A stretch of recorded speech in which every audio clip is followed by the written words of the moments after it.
Hey everyone, long time no see. It's me and Buster Green here, coming back with another Gundam episode review. And thankfully, due to some extra hits I got over the course of the holidays, I'm still exactly where I have been with my channel needing to get exactly 899 new watch hours in the next year to get monetized. So yeah, please subscribe guys. And if you can watch my stuff for an hour today, that will eventually get me monetized. Alright, so after a prolonged hiatus, here's our Christmas special episode of Witch from Mercury, episode 11, the penultimate episode of the season, dropping awkwardly on Christmas, leading to awkward Christmas fan art. So anyway, we continue to focus on Ghoul's space bus. Oh wait, no, my bad. This is not Ghoul's space bus, this is actually the Earth House space bus. I guess they got everyone together to go to the factory, and here Suletta is mopping the ceiling. Do mops work in space? I guess there's some kind of weird anti-gravity space mops. Also, Belmary is going with them as the designated adult. Anyway, the space bus seems a lot cleaner and a lot easier than previous Gundam ships. It looks a little bit kind of like a subway car. Anyway, Suletta is in a weird mood trying to do hard work and work so hard to justify her existence. And it looks like they traveled through space with all their cows and goats, and wow, I guess they just couldn't leave anyone behind, or maybe they just didn't have anyone that they could trust with the goats. Anyway, so then Mio and Nico come from around a corner and Suletta hides behind a cow. And Mio is completely disgusted by her behavior because he sees her ponytail shooting up from behind the cow in zero gravity. Cue the opening.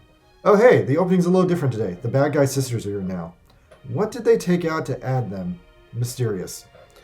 Alright, so anyway, this episode takes place at Plant Quetta, a huge mobile suit development asteroid that vaguely resembles the Angel Halo from V Gundam because it's got that like crazy ring design.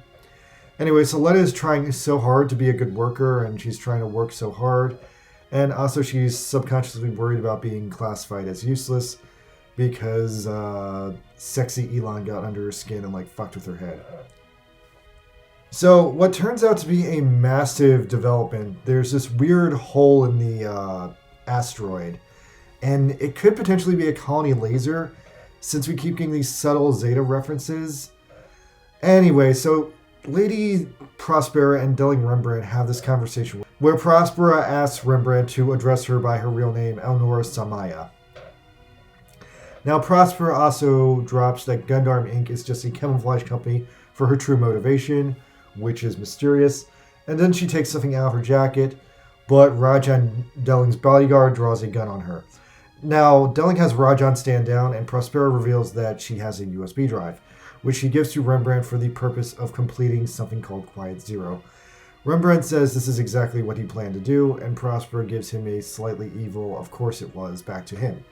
And this is all very twisty. I have no idea what they're fucking up to, because I thought they were arch enemies, but as it turns out, in a massive twist, they're actually secret arch friends, building some unholy, horrible thing. I have no idea what this is. Yeah, my first guess, Colony Laser, but since it resembles the Angel Halo, what if they're building an Angel Halo like in V Gundam? Anyway, she also mentioned that Ariel hitting permit score 6 was part of this plan.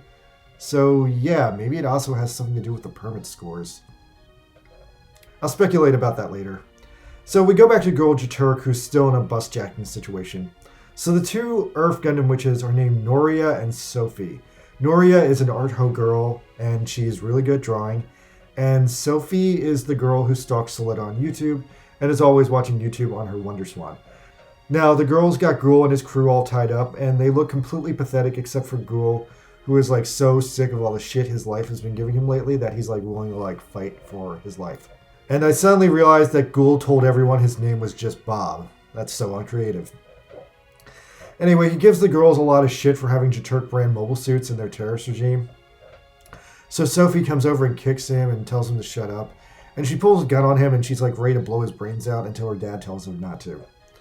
Now, back on the Earth House bus, everyone is eating cute school lunches and Suletta accidentally touches the gambler boy, which causes her massive embarrassment because she's like such a refined lady. Then Choo Choo asks what she's going to eat for lunch, and Suletta like is shocked that Choo Choo has like 3 lunches because like Suletta's like, oh my god, Choo Choo's like so hungry, but actually like Choo Choo's delivering these lunches to the bridge because Choo Choo's actually secretly nice. Anyway, Suletta gets like fucked over because there's actually not a lunch for her, which like so demoralizes Suletta that she like thinks she doesn't matter and she goes to like cry in the bathroom. But actually, as it turns out, like One of the girls grabbed an extra lunch to give it to like one of the boys, and it was a massive mix-up. Anyway, Nika and Mio discussed that Miorine might have messed up Suletta's mind, and Miorine is too much of a tsundere to address it. Then we flip back to Delling. Delling is meeting with Old Man Jaturk, who might be ready to kill him. Old Man Jaturk is like in super high corporate warfare mode. But then Delling brings out that Ghoul Jaturk is gone missing, and Old Man Jaturk doesn't care. And like he uses this as like a credibility thing, that Jaturk has no credibility. And the insult just straight up pisses him off. So Jaturk has a full breakdown. His guards like kick him out of the office. And as Jaturk is getting kicked out of the office, I think he plants a bug on the back of one of the guards. That's apparently his plan, that he's like setting up something with Shaddiq. So anyway, then Jaturk calls Shaddiq, who explains the bug situation, that they can use the microphone on the bug to spy on Rembrandt. And then Shaddiq has his bitches signal the terrorists to move forward for the assassination plan. So they do so. We get another scene of Sophie YouTube stalking Suletta on her Wonder Swan. And oh no, she's like full on in love with her, like in a stalkery bad way. Then we pivot to another story setup. Elsewhere, there's this Grassley fleet moving through space. And the captain of the Grassley fleet is this former ace pilot turned fat-ass named Captain Kanamji. He apparently is like super good at using the Dominicus, and he berates his men who like secretly like joke about how fat he is.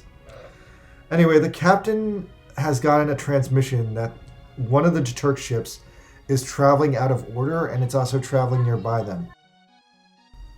Now, I'm assuming the ship that's traveling out of order is obviously the terrorists, and I wonder how this is all going to play out. Whether the Grassley ship finding out about them was exactly part of Shaddiq's plan, or if the fact the Grassley ship was there is random. But since it is a Grassley-run terrorist operation, and this is a Grassley ship, I figure this has to be on purpose in some weird way. Maybe Shaddiq's planning a triple cross to blow up the terrorists and like let his ship claim credit. Anyway, so meanwhile the Earthhouse ship arrives. Suletta vanishes, Belmeria goes out to greet Prospera, and Prospera is surprised to see Belmeria. Now, Prospera is happy that the gun format medical services might finally be realized, and meanwhile Suletta is hiding in a toilet and she calls her mom. So Suletta calls her mom and her talk, and they talk about that Suletta has no friends and no one needs her. And her mom decides to be a good mom and calls out that she came to that conclusion on her own. Suletta says everyone is turning on her, so she's scared of them. But Prospera is actually a really good mom, so she tells Suletta not to worry, to come out of the bathroom and meet up with her in the aerial Gundam. And then someone has to use the toilet, and it turns out it's super pissed Miorine. Now, Miorine apparently heard everything Suletta said. They have a fight. Suletta accidentally knocks Miorine into a wall and she bonks her head. And then she turns into pure vicious bitch mode. So Suletta and Miorine have this awesome, dangerous fight in this reduced gravity cargo corridor. Miorine fakes being exhausted. Suletta surrenders, but then Miorine grabs her while she's surrendering. And Suletta just vents about how shitty her day's been going since she decided Miorine was just using her. And then Miorine screams at Suletta for being weak. So Suletta straight up glitches that she's like afraid of making forward progress in her life because of like how like crazy everything is lately. And then Miorine gets so fucking pissed at Suletta. She punches Suletta in the head, Suletta cries, and then Miorine punches Suletta in the boobs like over and over again. She punches her in the boobs like 10 fucking times. And she gets even more pissed, and she's like non-stop punching Suletta's boobs. And then finally she like slugs her in the stomach. And then when Suletta's like full on like damaged, like she hugs her and reestablishes like their abusive lesbian relationship. And Suletta just accepts it because Suletta's just too fucking nice. And Miorine makes Suletta promise to never lose a Gundam fight and asks to stay with her forever and tells her she has to take better care of the tomatoes. And it's kind of a nice scene, except for like the whole fact that like Miorine is abusive and crazy, and she asks Suletta to like email her 3 times a day, and it's straight up a moment that pretty much cements like they're now this like abusive married lesbian couple. Now, meanwhile, back at the terrorist operation, they launch these old model Jaturk mobile suits from the Jaturk space bus, and they shoot them at the factory. Now, despite them being Jaturk models, they look vaguely UC Jagged Marine style with like the extra grenades and all that. So they fly around the factory, they drop all grenades all over, and then the 2 Witch Gundams launch. Now, meanwhile, back in the factory, Suletta finally fulfills her wish of giving Miorine a keychain. And Miorine says the keychain is lame, but accepts it because it's Suletta's level of lame. And then everyone starts reacting to the terrorist attack. Alarms go off, bells start to light, the lights go out. We get a pretty slow rollout of what's about to come by everyone reacting to the terrorist attack and not actually seeing it. Now, Prospera, meanwhile, gets super crazy and vows to not abandon the aerial Gundam under any circumstances. And we see the aerial briefly, and it looks like it's been slightly upgraded to have more blue pieces on it. Anyway, so then the Witch Gundams seem like they're going to assassinate Delling Rembrandt by simply blowing up the room where he's staying. And Jaturk instantly knows that this is Shaddiq's master plan. He knows he's been double-crossed by Shaddiq. And then Sophie flies over to kill Delling Rembrandt. She's trying to locate him, and meanwhile, Suletta and Miorine get locked off by the space station, going to some kind of watertight door situation, I guess to stop for leaks. And Miorine gets stranded on one side of the door and Suletta's on the other. And then meanwhile, Sophie finds Suletta through a window. And then Sophie calls Suletta the witch from Mercury. Oh my god, she said the thing! And that's the end of the episode. Wow, that was a super interesting Gundam episode.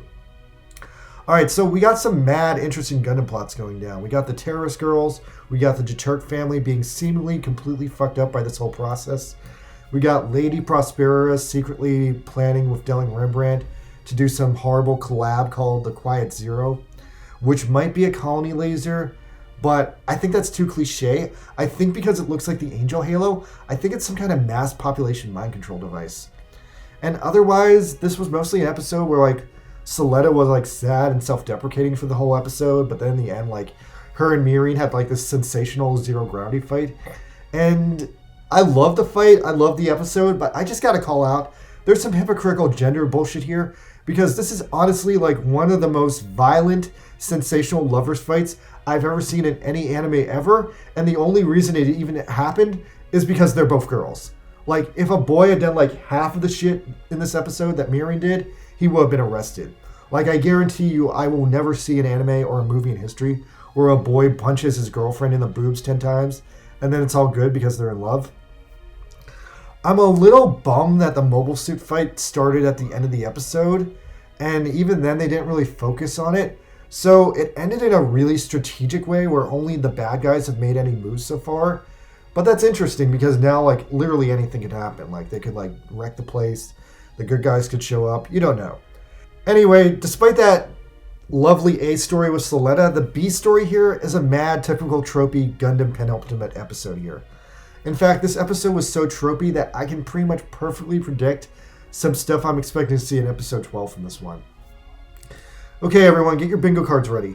So in the next episode, Sophie will probably let Suletta get away, but then Suletta will come back in the slightly upgraded Aerial Gundam, and they'll have an intense fight, and in the end, Suletta will totally destroy her because she's a weird stalker and she's not thinking right.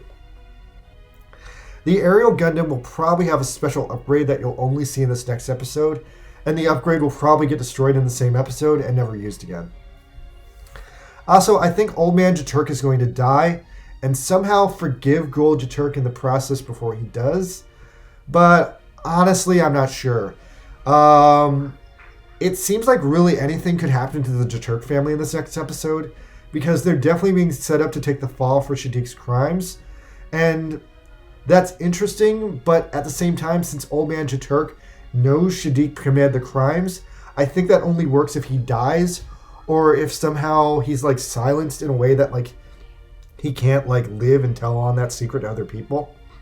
Also, I think Sophie is going to get obsessed with Suletta and fuck up, but I think Noria, being a serious art ho girl, will probably carry out her mission and successfully kill Delling Rembrandt. But because this is a dramatic anime, I imagine before he dies, he will leave his legacy to Miorine, and the weight of that legacy will totally change who she is as a person, and Miorine will be way different going forward after her father's death. Lastly, there will be some kind of uncertain time skip to address Delling's death and the global ramifications of what his death actually does. Now, it's also possible that his death could ignite a war, but we'll have to wait and see. Either way, I expect the second season of the show to be way more interesting than the first, and I'm enjoying what we're going on here. All right, let me know what you guys think in the comments. And yeah, hope to see you guys in 3 or 2 weeks when the last episode comes out. I'll see you guys later. Good night.